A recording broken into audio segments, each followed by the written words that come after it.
మధ్య భారతంలో బస్తర్ ప్రాంతంలో జరుగుతున్న యుద్ధకాండ అది బస్తర్ సమతమే కాదు, అది భారతదేశ సమస్య. ప్రజాస్వామ్య దేశంగా 1947లో స్వతంత్రం వచ్చినప్పటికీ 47 నుంచి 67 వరకు మన మౌలిక సమస్యలు కూడా ఎవరూ పట్టించుకొని పాపాన పోని కారణంగానే 67 నక్సల్బరీ యుద్ధం బద్దలైంది. 69లో శ్రీకాకుళం పోరాటం ముందుకొచ్చింది. అప్పటి నుంచి ఇప్పటి వరకు తెలుగు రాష్ట్రాల్లోనే కాదు, మొత్తం మధ్య భారత ప్రాంతాలన్నీ కూడా నక్సల్ పోరాట ప్రాంతాలుగా మారాయి. అందులో నుంచే పీపుల్స్ వార్ పార్టీ, ఆ తర్వాత మావోయిస్ట్ పార్టీగా మారి గత 2-3 ఏళ్ల క్రితం చూస్తేనే 14 రాష్ట్రాల్లో 177 జిల్లాల్లో మావోయిస్ట్ పార్టీ ప్రభావం ఉందని చెప్పి ప్రభుత్వాలే లెక్కలు చెప్పిన విధానం ఉంది. ఆ స్థితి నుంచి ఇప్పుడు జరుగుతున్న ఏదైతే ఒక అణచివేత హరణం ఉందో దాని గురించి మనం ప్రజాస్వామిక దేశంలో ఉన్న ప్రజలు, ప్రజా సంఘాలు, అన్ని రాజకీయ పార్టీలు గొంతెత్తాల్సిన అవసరం ఉంది. ఎందుకంటే 2005లో సల్వాజుడం పేరుతో 150,000 మందిని నిర్వాసితులను చేసిండ్రు. 150,000 ఆదివాసులను క్యాంపులను నిర్బంధించిండ్రు. ఒక వేలాది మందిని ఆదివాసులను హత్య చేసిండ్రు. ఆ తర్వాత 2009లో ఆపరేషన్ గ్రీన్ అంట్ పేరుతోటి సిఆర్పిఎఫ్ బలగాలు, సాల్వాజుడు బలగాలు ఆదివాసులను ఉచ్చకొతకు వస్తున్నాయి.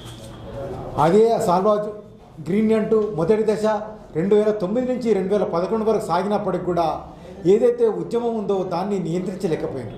అందుకనే 2011 నుంచి ఆపరేషన్ గ్రీన్ అంట్ రెండవ దశను కూడా ప్రారంభించారు.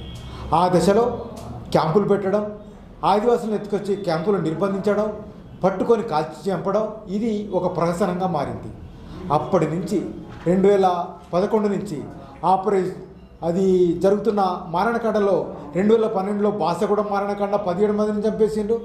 ఎడిసిమెంటలో 2013లో జరిగింది, అప్పుడు ఒక 15 మందిని చంపేసిండు. ఇట్లా దఫాలుగా ప్రాంతాల వారుగా ఎన్కౌంటర్ హత్యాకాండ ఆదివాసులను చంపుతూనే ఉన్నారు. పట్టుకొని కాల్ చంపి ఎన్కౌంటర్ని ప్రకటిస్తున్నారు. ఆ స్థితి నుంచి ఇంకా తట్టుకోలేని పరిస్థితి. అప్పటికే 2005 నుంచి ఎంబోయిలు అవుతున్నాయి. సహజ వనరులను తీసుకోవాలని సామ్రాజ్యవాదులు ప్రయత్నం చేస్తున్నారు. ఆ సామ్రాజ్యవాదుల ఒత్తిడిని ప్రభుత్వాలు తట్టుకోలేకపోతున్నాయి. కాబట్టి 2017లో ఆపరేషన్ సమాధానం స్టార్ట్ చేసిండ్రు. ఆ సమాధానం పేరుతోటి అన్ని సాంకేతిక నిపుణులు, డ్రోనులు, హెలికాప్టర్లు, బాంబింగ్ ఇవన్నీ కూడా ప్రభుత్వాలు ప్రజల్ని, ఆదివాసుల్ని పూర్తిగా ఆందోళనకు గురి చేస్తున్నారు. ఆ స్థితిలో 2017 నుంచి 2021 వరకు జరుగుతున్న స్థితిలో ప్రజలు, ప్రజాస్వామికవాదులు, ప్రజా సంఘాలు మాట్లాడుతూ, హక్కుల సంఘాలు మాట్లాడుతూ కనీసం అక్కడ ఉన్నటువంటి అణచివేతను ప్రశ్నించే ప్రయత్నాలు చేశారు. ఆ ప్రయత్నంలో భాగంగా 2015లో జగ్లా గని, శాలిని గెరా పేరుతో ఒక 5 న్యాయవాదుల గ్రూపు రాయ్పూర్లో, జదర్పూర్లో పనిచేస్తూ వచ్చింది. ఆ గ్రూప్ మీద కూడా ఛత్తీస్గఢ్ ప్రభుత్వం, అదేవిధంగా అక్కడి నుండి రమణ్ సింగ్ ప్రభుత్వం దాడి చేసి వాళ్ళను కూడా అక్కడి నుంచి రాయ్పూర్ వరకు వెళ్ళగొట్టిండ్రు. ఆ స్థితి నుంచి ఇప్పుడు 2024 నుంచి ఆపరేషన్ కగార్ పేరుతో విపరీతమైన అణచివేత, దాడులు, హత్యాకాండలు కొనసాగుతున్నాయి. అది మీరు ఒకసారి నమ్ముతారో నమ్మరో, ఆపరేషన్ కగార్ స్టార్ట్ అయిన రోజునే 6 నెలల పాప మంగ్లీ సోడిని హత్య చేసిండు. ఆమెను కూడా ఎన్కౌంటర్ కూడా చిత్రీకరించే ప్రయత్నం చేసిండు. ఎంత దారుణమో చూడండి. సంకన ఉన్న 6 నెలల పాప తుపాకు పట్టుకొని పోరాటం చేస్తా, అది ఎన్కౌంటర్ అవుతా. ఆ తర్వాత 2021లో ఏదైతే సిలింగేర్ ప్రాంతంలో అక్కడ పేసా చట్టం, గ్రామసభ తీర్మానాలు లేకుండానే మిలిటరీ క్యాంప్ పెడతామంటే ఆదివాసులు వందల సంఖ్యలో ఆందోళన చేస్తుంటే ఆందోళన మీద కాల్పులు జరిపి 4 చంపిండు. అందులో ఒక అమ్మాయి గర్భవతి. ఆ అమ్మాయి 4 చంపితే ఇంతవరకు ₹1 కోటి నష్టపరిహారం ప్రజల నుంచి డిమాండ్ చేస్తే 10,000 ఇస్తామన్నారు. అది అక్కడే ఉంది. ఇంకా కూడా సుక్మా జిల్లా లోపల అది ఎఫ్ఐఆర్ కూడా నమోదు కాలేదు. మేము ఎస్పీని కలిసి, బేలాబాటియా మేము కలిసి వివరాలు కూడా సేకరించాం. ఆ స్థితి నుంచి 2024 ఆపరేషన్ కాగార్ స్టార్ట్ అయినప్పటి నుంచి కూడా జనవరి 1 నుంచి జరుగుతూనే ఉన్న హత్యాకాండల్లో ఇప్పటికీ బీజాపూర్, గంగులూరు ప్రాంతం ముగ్దుం అనే గ్రామంలో జనవరి 1న మంగ్లీ సోనిని ఎన్కౌంటర్ పేరుతో హత్య చేసింది. తర్వాత ఫిబ్రవరి 7న గొందోడు గ్రామంలో చంద్రన్ అనే పేరులో ఉన్న అతన్ని అరెస్ట్ చేసిండు. ఇట్లా ఫిబ్రవరి 24లో కూడా బుర్గులంకలో కూడా ఎన్కౌంటర్ హత్యాకాండ సాగింది. అట్లా 27 చీపురుపట్టి మార్చిలో చీపురుపట్టి ఎన్కౌంటర్ జరిగింది.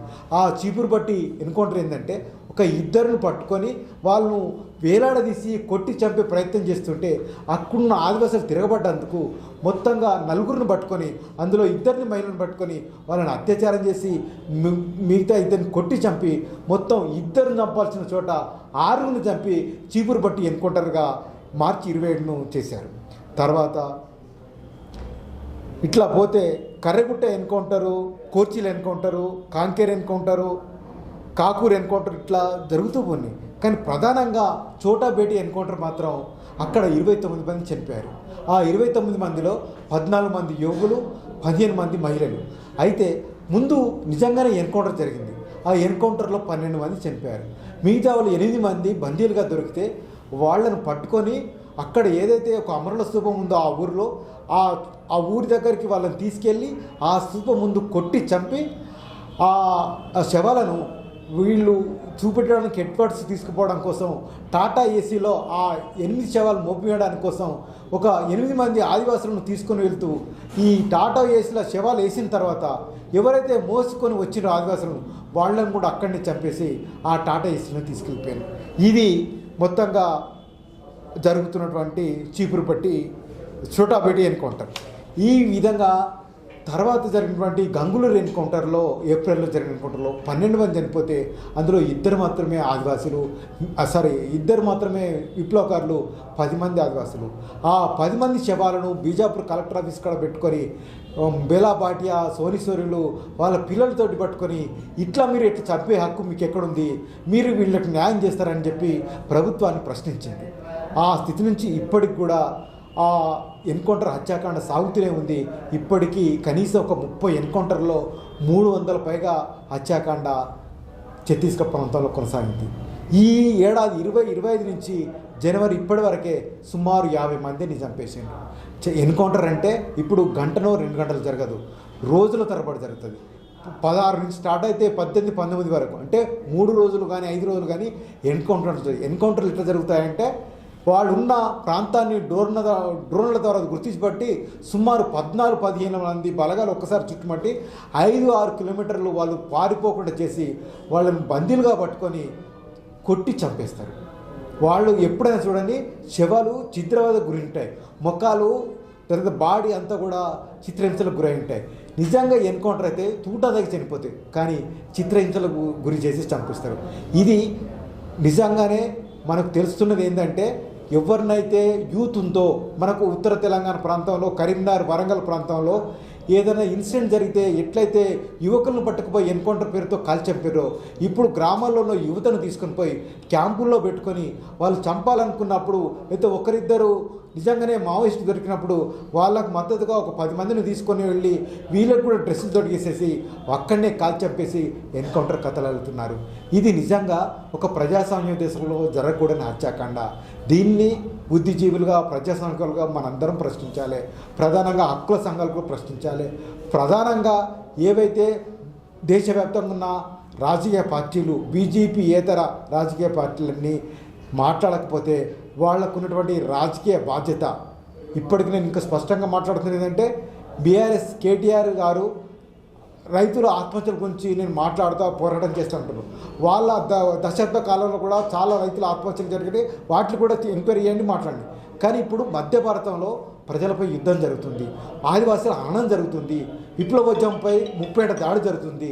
దీని గురించి మాట్లాడాల్సిన బాధ్యత మీ ఉంది, మీరు మాట్లాడాలని చెప్పి పౌరక సంఘంగా అన్ని రాజకీయ పార్టీలకు, ప్రజాస్వామికవాదులకు, బుద్ధిజీవులకు విజ్ఞప్తి చేస్తున్నాం.